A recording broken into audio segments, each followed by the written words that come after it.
नमस्कार दोस्तों, आज 28 जुलाई को पूरी दुनिया में विश्व हेपेटाइटिस दिवस मनाया जाता है और हम आपको आज राजधानी के विकास नगर स्थित रेजेंसी हॉस्पिटल ले आए हैं। यहाँ पर पेट और लिवर रोग के विशेषज्ञ डॉक्टर प्रवीण झा ने हेपेटाइटिस को लेकर के बहुमूल्य जानकारियाँ दी। कुछ खास सवाल भी हेल्थ जागरण ने उनसे पूछे।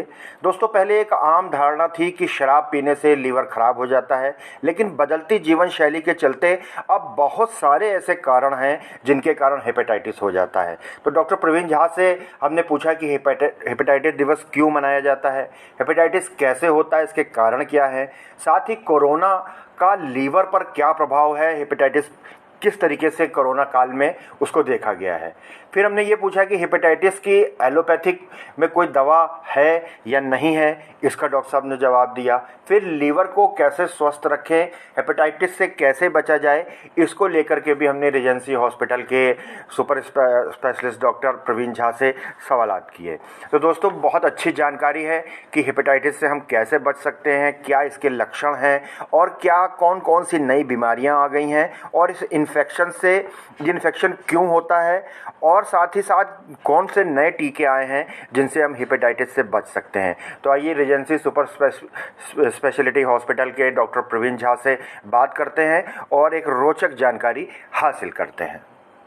स्वागत है। धन्यवाद। ये बताइए डॉक्टर साहब, हेपेटाइटिस डे क्यों मनाया जाता है? हेपेटाइटिस डे हर साल 28 जुलाई को मनाया जाता है। इसके मनाने का उद्देश्य ये है कि हेपेटाइटिस के प्रति जागरूकता फैलाई जाए। WHO चाहता है कि 2030 तक हेपेटाइटिस को दुनिया से हटा दिया जाए।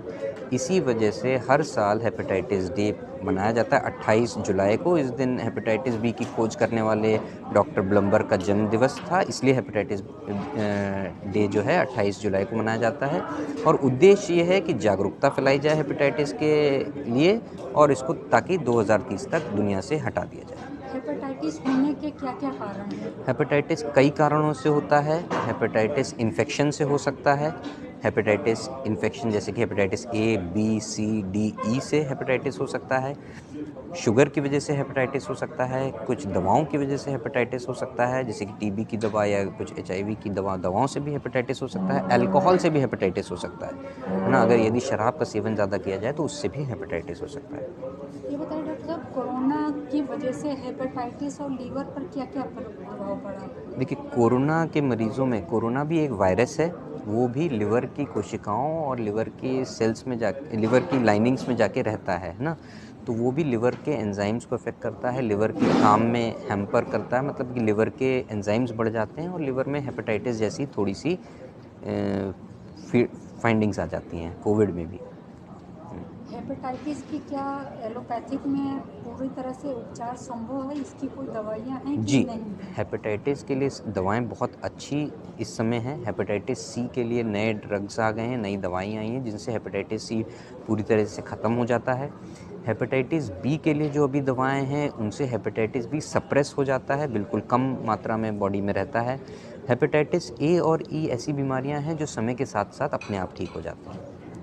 हेपेटाइटिस ना हो इसके लिए आदमी को क्या-क्या करना चाहिए? देखिए, हेपेटाइटिस ए और ई पानी के रास्ते फैलता है, तो हमें साफ़ सुथरा भोजन लेना चाहिए, हाथ धुले होने चाहिए, खाना जो बनाते हैं, जो सब्जियां जो फल हैं वो धुली होनी चाहिए, ये चीज़ साफ़ सुथरा पानी उबाल के पीना चाहिए या फ़िल्टर या RO का पीना चाहिए।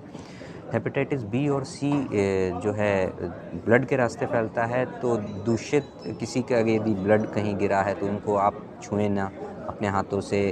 अगर यदि आपके हाथ में कट है और कहीं ब्लड लगा है, आपने उसको साफ़ कर रहे हैं तो उससे आपको हो सकता है। तो ब्लड एंड ब्लड प्रोडक्ट से बचना है, ठीक है। जो आप ब्लड अगर यदि कभी ब्लड चढ़ाना है तो किसी ऐसी जगह से ब्लड लें जो कि किसी अथॉरिटी द्वारा प्रमाणित लैब हो जहाँ से, है ना, कहीं से भी ब्लड नहीं ले लेना है। तो वो लोग हेपेटाइटिस की जांच करते हैं तो ब्लड से रास्ते आता है। यदि कोई महिला प्रेग्नेंट है तो उनको हेपेटाइटिस की जांच करानी चाहिए ताकि उनसे उनके बच्चे को ना हो, यदि उनको है तो ये सब कुछ कारण हैं जिनसे हेपेटाइटिस होता है और रोकथाम ऐसे की जाती है। डॉक्टर साहब, हेल्थ जागरण से जानकारी देने के लिए, बातचीत करने के लिए बहुत धन्यवाद।